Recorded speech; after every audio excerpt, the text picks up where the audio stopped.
அவர் வந்து முதலமைச்சராக அல்லது துணை முதலமைச்சராக வர்றதுனால தமிழ்நாட்டுக்கு ஒரு பெரிய முன்னேற்றம் எதுவும் வரப்போகிறதில்லை. அவர்கள் வந்த பிறகு தான் இன்றைக்கு இந்த மதுவானது கிராமமாக ஊர் ஊராக திறந்து விட்டப்பட்டிருக்கிறது. அவர்கள் வந்து நான் நினச்சா எடுத்தோன்னா துப்பாக்கி எடுத்து டபுடம்னு சொல்கிறது என்ன, தீபாவளி துப்பாக்கி எல்லாத்தையும் எடுத்து சொல்கிறது. அப்போ ஜுடிஷியரி எதுக்கு இருக்கிறது, சட்டம் எதுக்கு இருக்கிறது? அவர் வந்து ஜாமீனில் தான் வெளில வந்திருக்கிறார். ஒன்றும் கோர்ட்டில் வந்து நிரபராதி, குற்றம் நான் செய்யவில்லை அப்படின்ற நிரபராதியாக வெளியில் வரல, ஜாமீனில் மட்டும்தான் வெளில வந்திருக்கிறார். இன்னும் கோர்ட் இருக்குது, கேஸ் இருக்கிறது, கேஸினுடைய ஃபைனல் ஜட்ஜ்மெண்ட் எல்லாம் இருக்கிறது. திரு ஸ்டாலின் அவர்களும் திரு திருமாவளவன் அவர்களும் இணைந்து செயல்படுத்துகின்ற நடைமுறைப்படுத்துகின்ற ஒரு ட்ராமா. உதயநிதி ஸ்டாலினை துணை முதலமைச்சராக கொண்டு வர போறதா இன்னும் ஓரிரு நாட்கள்ல வருங்கிற ஒரு எண்ணம் வந்திருக்கு. ஏற்கனவே சீனியர் லீடர்ஸ்லாம் நிறைய பேர் இருக்காங்க.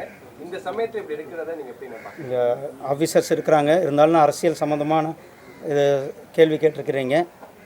அவர் வந்து முதலமைச்சராக அல்லது துணை முதலமைச்சராக வர்றதுனால தமிழ்நாட்டுக்கு ஒரு பெரிய முன்னேற்றம் எதுவும் வரப்போகிறதில்லை.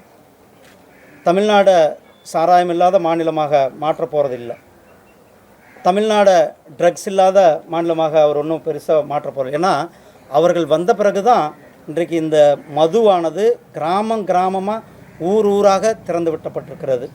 அவர்கள் வந்த பிறகு தான் நேற்றை கூட சென்னை துறைமுகத்தில் 100 கோடி ரூபாய்க்கு மேலே இந்த ட்ரக்ஸ் பொருள்களை பிடிச்சிருக்கிறாங்க. அது அந்தளவுக்கு இன்றைக்கு தமிழ்நாட்டில் இந்த ட்ரக்ஸினுடைய நடமாட்டம் அதிகமாக இருந்து இதையெல்லாம் கட்டுப்படுத்த தவறி இருக்கிறார்கள். தமிழ்நாடு அரசாங்கம் இன்றைக்கு சட்டம் ஒழுங்கு அவர்கள் கேள்விக்குறியாக இருக்கிறது. இன்றைக்கி போலீஸ்காரங்க யார் பார்த்தாலும் இன்றைக்கி கையில் துப்பாக்கி எடுத்து யாரை வேணாலும் சுடுகின்ற சூழ்நிலை தான் இருக்கிறது. அப்போ ஜட்ஜ் எதுக்கு, கோர்ட் எதுக்கு, வக்கீல் எதுக்கு, ஜுடிஷியல் சிஸ்டம் எதுக்கு? குற்றவாளிகளை அவர்கள் கைது செய்கிறார்கள்னால் குற்றவாளிகளை சட்டத்தின் நிறுத்த வேண்டியதுதான் காவல்துறையினுடைய கடமையாக தவிர அவர்கள் வந்து நான் நினச்சா எடுத்தோன்னா துப்பாக்கி எடுத்து டபுடம்னு சொல்கிறது என்ன, தீபாவளி துப்பாக்கி எல்லாத்தையும் எடுத்து சொல்கிறதுக்கு. அப்போ ஜுடிஷியரி எதுக்கு இருக்கிறது, சட்டம் எதுக்கு இருக்கிறது? இப்போ சட்டத்தினுடைய ஆட்சி, சட்டத்தினுடைய மாண்பு, இது டெமோக்ராட்டிக் கண்ட்ரி. டாக்டர் அம்பேத்கர் அவர்கள் எழுதிய கான்ஸ்டியூஷனில் ஆர்டிகல் 21 அடிப்படை வாழ்வுரிமையை கொடுத்திருக்கிறது. நீங்கள் சட்டத்தின் முன்னால் நிறுத்துங்க ஒவ்வொருத்தரையும்.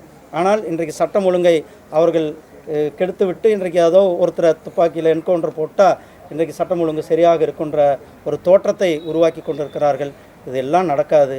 அவர் வந்து துணை முதலமைச்சராக ஆனால் அவருடைய குடும்பத்தில் அடுத்த ஒரு வாரிசுக்கு ஒரு பதவி உயர்வு, ஏற்கனவே திரு கருணாநிதி அவர்கள், அப்புறம் ஸ்டாலின் அவர்கள், இப்பொழுது உதயநிதி ஸ்டாலின் அவர்கள், இதுக்கடுத்து இன்னும் அடுத்த ஸ்டாலின் அவர்கள், இப்படி அடுத்தடுத்து தான் வறுமை ஒழிய இதனால் தமிழகத்திற்கு எந்தவித முன்னேற்றத்தையும் அல்லது பலனையும் கொடுக்கக்கூடியதாக இருக்காது.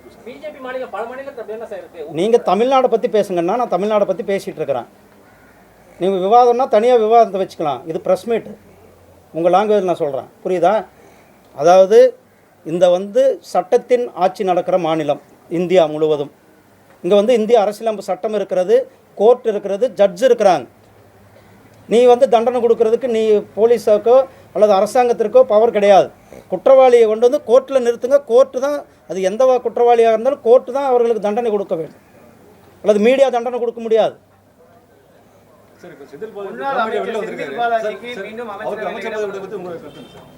அவர் வந்து ஜாமீனில் தான் வெளில வந்திருக்கிறார். ஒன்றும் கோர்ட்டில் வந்து நிரபராதி, குற்றம் நான் செய்யவில்லை அப்படின்ற நிரபராதியாக வெளியில் வரல, ஜாமீனில் மட்டும்தான் வெளில வந்திருக்கிறார். இன்னும் கோர்ட் இருக்குது, கேஸ் இருக்கிறது, கேஸினுடைய ஃபைனல் ஜட்ஜ்மெண்ட் எல்லாம் இருக்கிறது. அதனால் நான் பொறுத்து இருந்து தான் பார்க்கணும். மகாத்மா காந்தியின் கனவை நிறைவேற்றுவாங்க, தூய்மை இந்தியா பணியை நல்லா சிறப்பாக செய்கிறோம். அவரோட இன்னொரு கனவு வந்து மது விலக்கு இல்லாத இந்தியா. அதை பற்றி ஏதாவது நடவடிக்கை எடுக்கணும்? நாங்கள் ஏற்கனவே குஜராத்தில் மது விலக்கு அமல்படுத்தி இருக்கிறோம். எங்களுடைய தேசிய ஜனநாயக கூட்டணி ஆட்சியில் இருக்கிற பீகாரில் மது விலக்கு இருக்கிறது. நார்த் ஈஸ்டில் 3 ஸ்டேட்டில் மது விலக்கு இருக்கிறது. தமிழகத்தில் மது விலக்கு வேண்டும் என்பதுதான் நம்ம அனைவருடைய கோரிக்கையாக இருக்கிறது. அதை தமிழ்நாடு அரசாங்கம் செய்யுமான்னா அதுக்கு தான் நம்ம விளக்கமாக சொல்லியிருக்கிறேன். அவர்கள் செய்ய மாட்டார்கள். ஏன்னா அது சில தொழில் அந்த நிறுவனங்களை நடத்துவதே திமுக காரர்களாக தான் இருக்கிறார்கள். மதுவிலக்கு தமிழகத்தில் கொண்டு வரும் சார், மதுவிலக்கு தமிழகத்தில் கொண்டு வரும் பட்சத்தில் 2ஆம் தேதி அன்று மதுவிலக்கு விடுதலை சிறுத்தை கட்சியின் சார்பில் திருமாவளவன் அவர்கள் வரும் 2ஆம் தேதி வந்து இதுக்கு நான் கடந்த ஒரு வாரமாக இதுக்கே நம்ம சொல்லியாச்சு. இது வந்து முழுக்குமான ஒரு ட்ராமா. திரு ஸ்டாலின் அவர்களும்